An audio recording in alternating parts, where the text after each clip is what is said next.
नमस्कार विद्यार्थी मित्रांनो, MPSC कट्टा नांदेड या यूट्यूब चॅनलवरती आपल्या सर्वांचं पुन्हा एकदा स्वागत आहे। विद्यार्थी मित्रांनो, शिक्षक पात्रता परीक्षा म्हणजेच TET परीक्षा कधी होणार आहे, कशा पद्धतीने होणार आहे, तर या संदर्भात अतिशय महत्त्वाचे अपडेट आपल्याकडे आलेले आहे। त्याचे जे महाराष्ट्र राज्य परीक्षा परिषदेचे जे अध्यक्ष आहेत डॉक्टर नंदकुमार बेडसे सर यांनी याबाबतची माहिती दिलेली आहे। तर संपूर्ण माहिती या व्हिडिओमध्ये दिलेली आहे। तर व्हिडिओ तुम्हाला शेवटपर्यंत पाहायचा आहे। चॅनलवरती नवीन असाल, पहिल्यांदा व्हिडिओला पाहत असाल आणि प्रत्येक अपडेट सगळ्यात आधी पाहिजे असेल तर लगेच व्हिडिओला लाईक करा, चॅनलला सबस्क्राईब करा, नोटिफिकेशन बेलला प्रेस करून ऑलवरती क्लिक करायला विसरू नका, जेणेकरून यानंतर जितके व्हिडिओ अपलोड होतील त्याची माहिती तुमच्यापर्यंत सगळ्यात आधी पोहोचेल। आमच्या सोशल मीडियाला फॉलो केले नसेल तर लगेच फॉलो करून घ्या। त्याची लिंक तुम्हाला स्क्रीनवरती दिसत आहे, खाली डिस्क्रिप्शन बॉक्समध्ये सुद्धा दिलेली आहे। त्यामध्ये Telegram channel, Telegram group, WhatsApp channel आणि इतर सोशल मीडियाची लिंक दिलेली आहे, त्यावरती जॉईन करून घ्या, तुम्हाला प्रत्येक अपडेट मिळत राहते। चला तर विद्यार्थी मित्रांनो, पाहू संपूर्ण माहिती। तर विद्यार्थी मित्रांनो, मागील एका व्हिडिओमध्ये तुम्हाला मी माहिती दिली होती की TET ही परीक्षा मे महिन्यामध्ये होण्याची शक्यता आहे। तर परंतु विद्यार्थी मित्रांनो, जी लोकसभा इलेक्शन लागलेली आहे त्या इलेक्शनची जी आचारसंहिता आहे तर त्यामुळे ही परीक्षा आता पुढे ढकलण्यात आलेली आहे। तर आता ही जी परीक्षा आहे ती आता जुलै किंवा ऑगस्ट महिन्यामध्ये होण्याची शक्यता आहे। तर त्याबाबत या न्यूजपेपरमध्ये संपूर्ण माहिती आलेली आहे। तर चला तर पाहूत आपण संपूर्ण माहिती। महाराष्ट्र राज्य परीक्षा परिषदेमार्फत घेण्यात येणारी शिक्षक पात्रता परीक्षा एप्रिल किंवा मे महिन्यामध्ये घेण्यात येणार होती, परंतु लोकसभेच्या निवडणुकीची आचारसंहिता जाहीर झाल्यामुळे परीक्षा परिषदेला निविदा प्रक्रिया राबविताच आली नाही।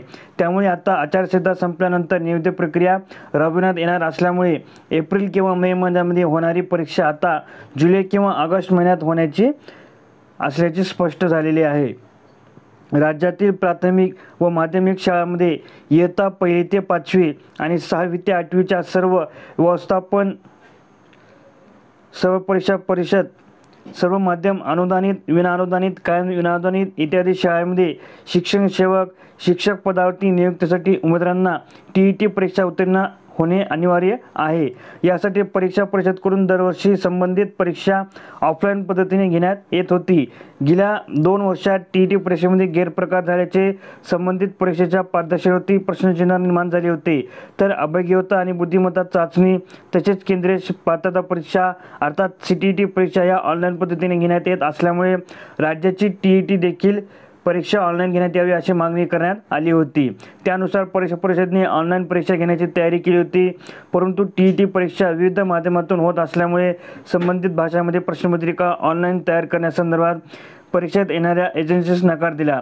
त्यामुळे परीक्षा परिषदेकडून ही परीक्षा आता ऑफलाईन पद्धतीने घेण्याची तयारी करत आहे। अधिकाऱ्यांनी दिलेल्या माहितीनुसार परीक्षा ही ऑफलाईन पद्धतीने घेण्यात येणार असल्याचे सांगण्यात आलेले आहे।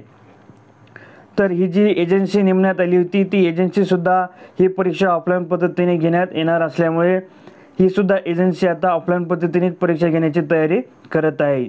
त्यामुळे नव्याने निविदा प्रक्रिया राबवण्यात लागणार होती, त्यासाठीची आवश्यक प्रक्रिया परीक्षा परिषदेने सुरू केली होती, परंतु लगेच आचारसंहिता लागल्यामुळे ही प्रक्रिया आता आचारसंहितेच्या मध्ये अडकली आहे। आता निविदा प्रक्रिया नव्याने राबवण्यात लागणार असल्यामुळे परीक्षा पुढे ढकलण्याबाबत राज्य परीक्षा परिषदेकडे पर्याय राहिला नाही। तर विद्यार्थी मित्रांनो, जे महाराष्ट्र राज्य परीक्षा परिषदेचे अध्यक्ष आहेत डॉक्टर नंदकुमार बेडसे सर, तर यांनी याबाबत काय म्हटलेलं आहे ते पहा।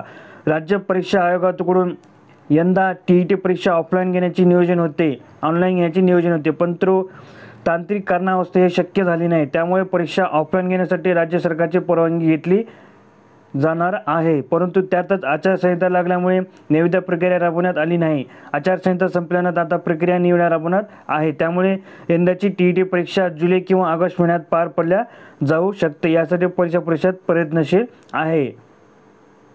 तर विद्यार्थी मित्रांनो, तुमची जी आता TET एक्झाम होणार आहे ती ऑफलाईन पद्धतीने जुलै किंवा ऑगस्टमध्ये होणार आहे। तर अशा पद्धतीने आपल्याला या बातमीवरून अशी माहिती कळते की आपली जी TET एक्झाम आहे आता जी होणारी ती जुलै किंवा ऑगस्टमध्ये पार पडल्या जाऊ शकते, आणि ते पण ऑफलाईन पद्धतीने। आतापर्यंत जितकी एक्झाम झालेली आहे ते सगळं ऑफलाईन पद्धतीने झालेली आहे, त्यामुळे ही सुद्धा एक्झाम ऑफलाईन पद्धतीनेच होणार आहे। तर व्हिडिओ आवडला असेल, व्हिडिओ दिलेली माहिती आवडला असेल तर व्हिडिओला नक्की लाईक करा, आपल्या सर्व विद्यार्थी मित्रांना व्हिडिओ शेअर करायला विसरू नका। भेटू पुढील व्हिडिओमध्ये. व्हिडिओ शॉर्ट पण पाहिल्याबद्दल धन्यवाद. जय हिंद, जय महाराष्ट्र.